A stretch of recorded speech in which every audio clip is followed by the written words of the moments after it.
Good morning. How we doing? I'll take that. Well, hey, it's good to be here with you. If we haven't met yet, my name's Connor. I'm one of the pastors around here. I get to help in our Next Gen team, and for the last 3 years, I've been in student ministry in some form or shape. And last year, I stepped out of this world a little bit more as Juan came in, and so some of you guys don't. I don't know. And there's a lot of fresh faces, which I love.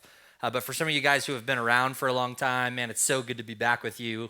If we haven't met, please come say hi, introduce yourself, because man, I love student ministry. Like if I could do anything for the rest of my life, it would be this, because man, you guys are kingdom shakers and kingdom workers, and I believe that God has a big plan for you. It's not just like, hey, one day when you like go off to college, you can make an impact. But like we really do believe at the depths of our being that you have the ability here and now to make an impact as the church, not like the future of the church. And so I'm so glad you're here. Today, I get to kind of close a season for us as a church, which feels fitting that I get to come up here and kind of close out what was for the last at least 3 years since I've been here. High school on Sunday morning at 11:30. And as we close the chapter and as we open a new chapter, I'm excited because I get to share with you, I get to challenge you and encourage you today to make the most of what comes next. And so, do we have any seniors in the house? Raise your hand if you're a senior. Awesome. Seniors, love that. I also oversee our young adult ministry, and so I would love to invite you personally to come hang out with me on Thursday nights at 8 o'clock here in this building and dive in. If you're not going off to college, or even if you are, come spend your summer hanging with us on Thursday nights. There's about 130 of us that hang on Thursdays, and we have fire pits and food, and throughout the month of June, we're doing a really cool study about how to orient the things in our brain so that we can kind of win going into the next school year. And so would love for you to be there and jump in on that. And for the rest of you guys who are going to be around for high school stuff in this new iteration, Thursday night we kick off for the very first time a new thing. And I hope that there's some excitement. I'm sure there's some like, well, I don't know if I can make it, and I don't know what that's going to look like. Can I just challenge you, as somebody who loves this church and who has sat in your very shoes, that will you make it a priority to be a part of this new thing that's getting ready to start? And I hope that after today, you'll understand why it's important. And so today we're going to take a look back and we're going to celebrate some things as we look forward to what God's getting ready to do in this new season. But for me, the last few years have been full of fun memories and silly moments, from paint wars to summer camp, to laser tag night and dodgeball tournaments, 3-on-3 tournaments, you name it. Over the last 3 years, we've had some incredibly fun moments. We've hired new staff. We're blessed to have Juan on our team, and we have old staff like Emily, who's been around since I think the church came to exist, and who has loved this place well, and who will just continue to invest in it.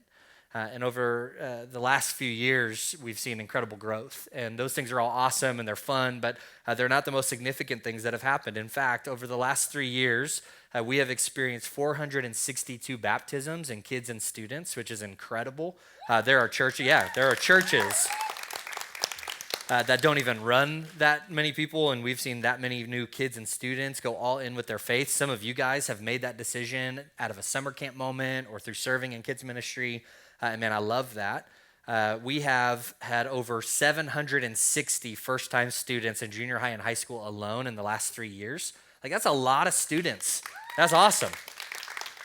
Beyond that, there are thousands of students who have never walked through these doors, who are looking for hope, and we're going to talk about them and the way in which we can stand in the gap for our community in a really significant way.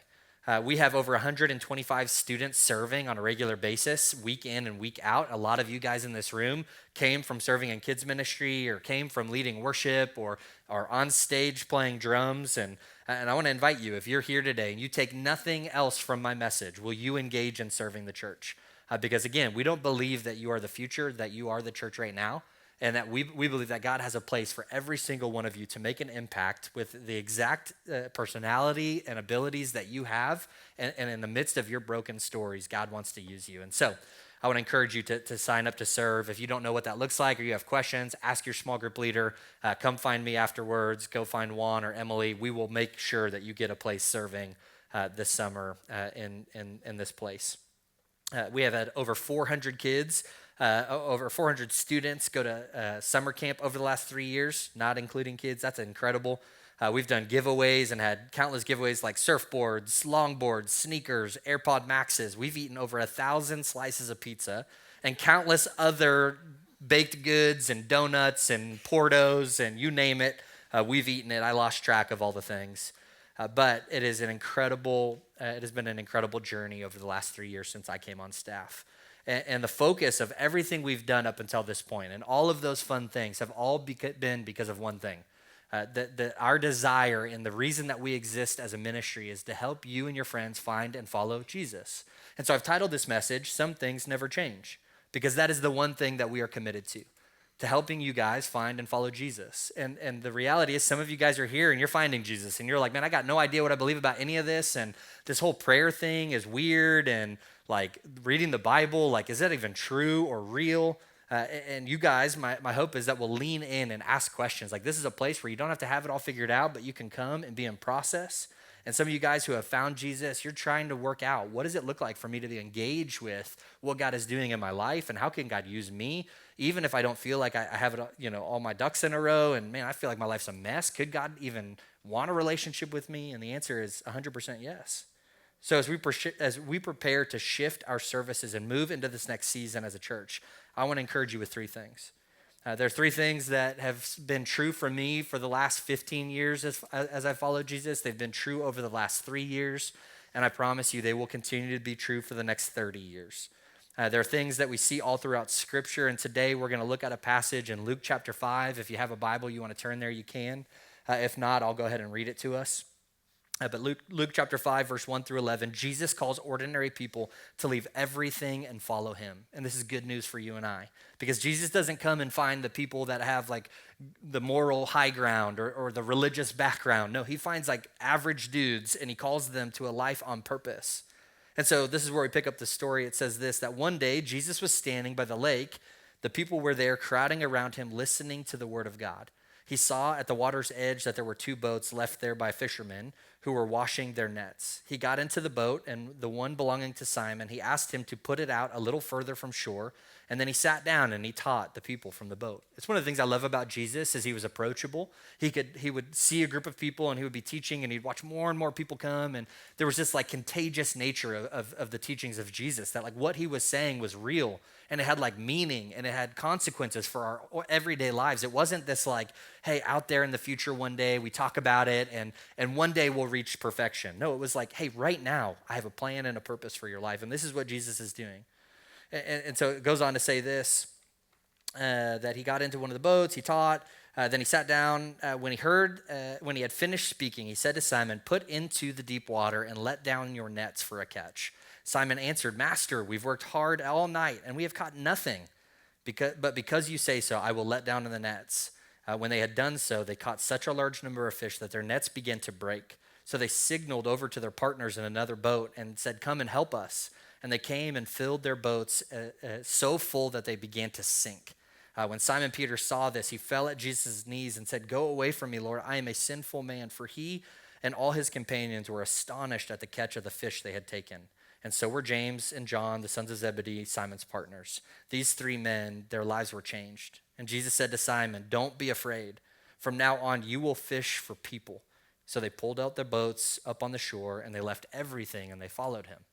That's an incredible story, and we're going to dive into why. But there are 3 things that we see play out in this story. And the first one is this, that God calls people into purpose. He gives new identity and mission to ordinary people. And I love this part of the story because Jesus meets these guys right in the midst of their ordinary, ordained lives. Like there wasn't something special happening. Like he comes on the scene and there's these 3 guys who have been fishing all night long and they didn't catch a single fish. And I have to imagine that these guys have been fishing not only tonight, but every night for the last few years. And how many of these nights have they had where they were longing to bring in enough food to provide for their families, longing to bring in enough just to make it through the week? And they were defeated. They're hunched over in the water. They're washing their nets because they didn't catch anything. And they have to be asking, like, God, where are you? What does this look like? And God, what do you even have for me? There's got to be more to this life than throwing our nets out and coming back empty-handed week after week. And you see, Jesus meets them in the ordinary and changes their life with a simple miracle. You see, I think often we get hung up looking for God and a miracle and the voice of God at these faraway moments. And so we go off to summer camp and we have this like camp high moment and we're like, oh my gosh, God is so good and I want to rededicate my life and I'm going to be so on fire. And then December hits and we're like, I haven't opened my Bible and I don't even know if God is real anymore. And we go on these roller coasters and we keep looking for God out on the horizon rather than with us in our bedroom when we wake up in the morning. And rather than looking for him in our sports teams and in our families, we expect God to show up down the road and we miss out on the very things that God is doing in our lives here and now. You see, what I love about this story is God shows up in the ordinary. And these fishermen, they didn't have anything special to offer, no special qualifications. No, they were simply living their life, and Jesus meets them, and he calls them to more. He shows them that what a life of abundance could look like if they simply surrendered to a better way of doing life. You see, these fishermen had nothing special to offer, yet Jesus showed up, and he called them to more. He shows them what a life of abundance could be. These guys had been at it for hours, and nothing had happened. In a few moments, with Jesus' direction, they were overwhelmed with blessing and the benefit of boatloads of fish. And it was in that moment that something clicked in their head, and they said, if Jesus could do this in a matter of minutes, what could he do with my life? And the same question is true of you and I. Like, if we were to truly surrender our lives to Jesus, not because we're perfect, not because we have it all figured out, and not like bring the parts to Jesus that we think that he wants us to bring, but to like honor him with our lives and sacrifice our lives to him to say, hey, like, God, I've got some parts of me that I'm not very proud of. And God, I don't know how you could ever use that, but God, would you do more than I could ask or imagine? Do we really believe that God could do that? I remember being your age. I was 18. I was getting ready to go into college. I was enrolled at COC. I was in the fire academy. I was getting ready to pursue all of the things that I thought were God's plan for my life. And in the midst of that, I was sitting in church, no idea what I was hearing, no idea what I believed about any of this church, prayer, Jesus stuff. And I remember thinking, how could God ever use me?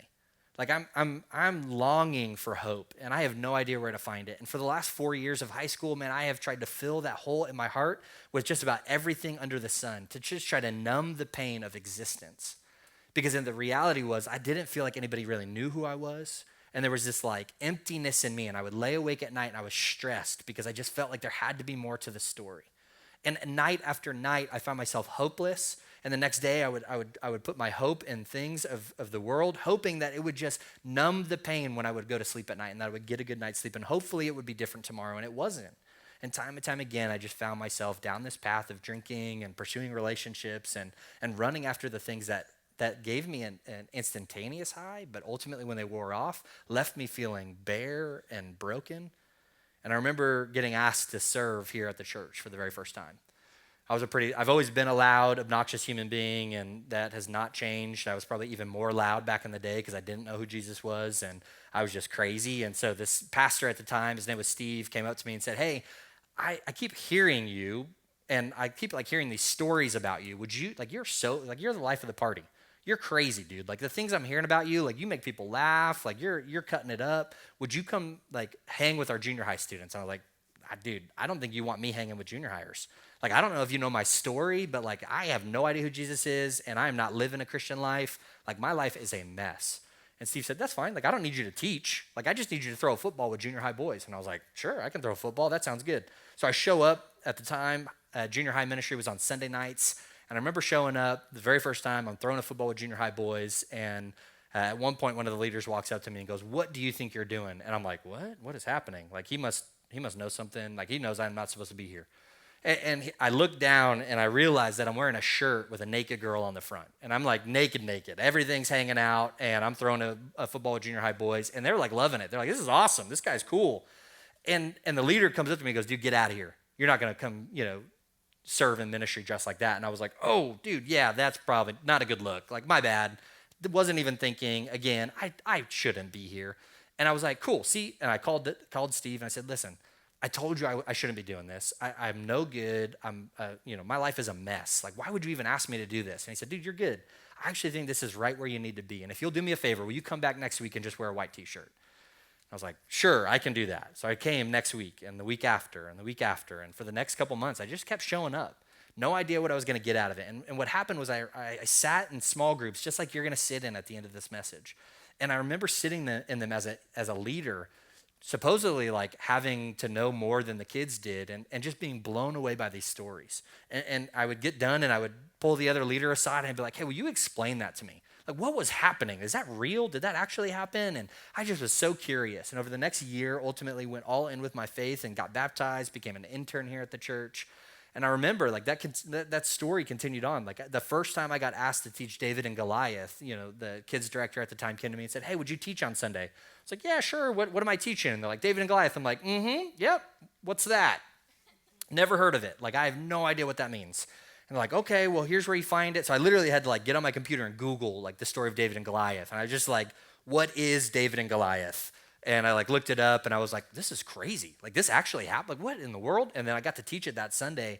And it was like moment after moment in the midst of my inadequacies, in the midst of my brokenness, God just kept leveling up. And I was like, man, what is happening? And I remember I was standing on stage and I was in young adults and this kid walked in. His name was Brett. And he saw me on stage and he pretty quickly turned around and walked out.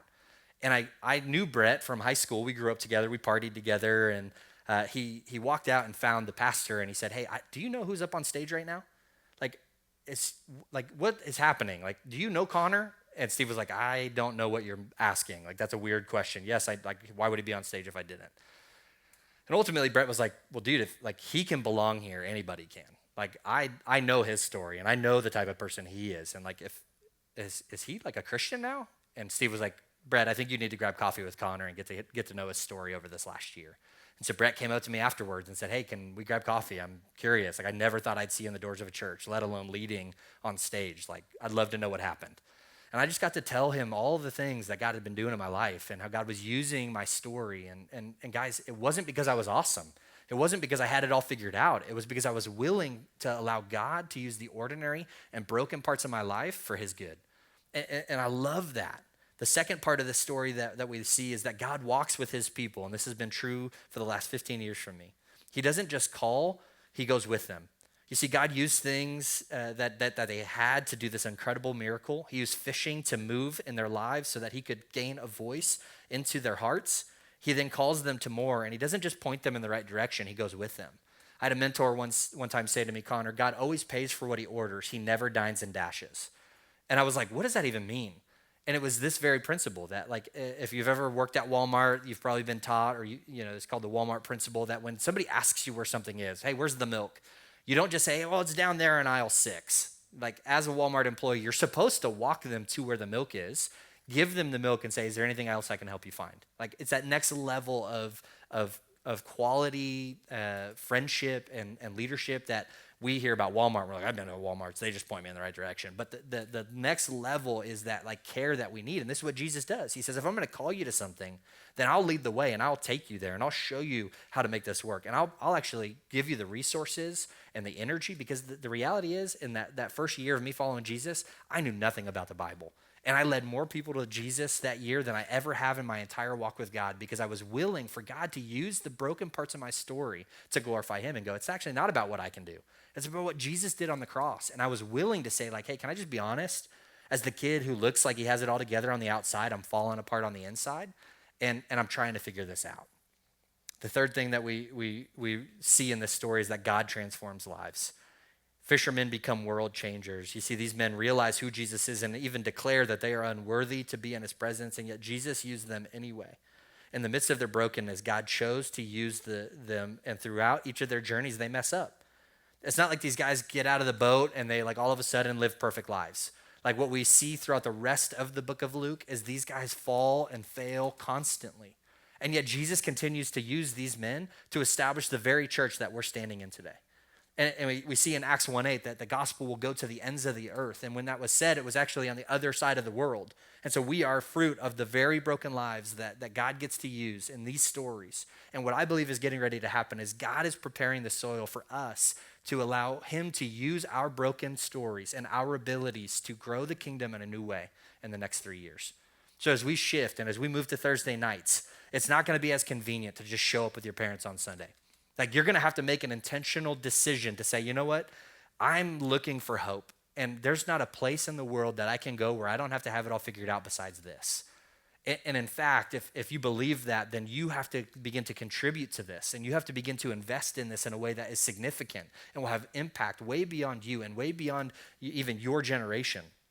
That when you lean in and you allow God to use the broken parts of your stories and your ability, the things that you're naturally good at, maybe that's talking to people, maybe that's sports, maybe that's drawing or reading. There's going to be kids who walk in who are wired just like you, and they're looking for people to see, man, is this a place that I can belong? And you see, we've got great leaders in this room. We've got incredible leaders who will lead and guide and walk with you guys. You guys go on mission for the kingdom. But the reality is this place will grow at the pace at which you are willing to allow God to use your brokenness and your ability to grow the kingdom. And I believe that this room could be tenfold this. Like, there are thousands of kids in our valley who have no idea who Jesus is, and they are longing and looking for hope. And guys, we have an answer. Like, we have the ability in this next season to create an environment where kids can come in and bump into Jesus, and they don't have to like put a mask on, and they don't have to like be perfect or I'll figure it out. They just can come and be fully who they are, and they may break some things along the way. They may start some fights, and that's okay. And my hope is that every single one of you in this room will take a part in serving NYX. Like, not just saying like, I go to church on Thursday nights. Because in this new season, it's not about Juan and Emily and myself and the leaders putting on a program for you. Like, what we're ushering in is a new day where you guys get to say like, no, this is our church and this is our program, and I'm going to create a place where my friends will come and bump into Jesus, and that heaven will be crowded because of the investment that I made, not because I'm perfect, but because I'm willing to allow God to use the broken parts of my story.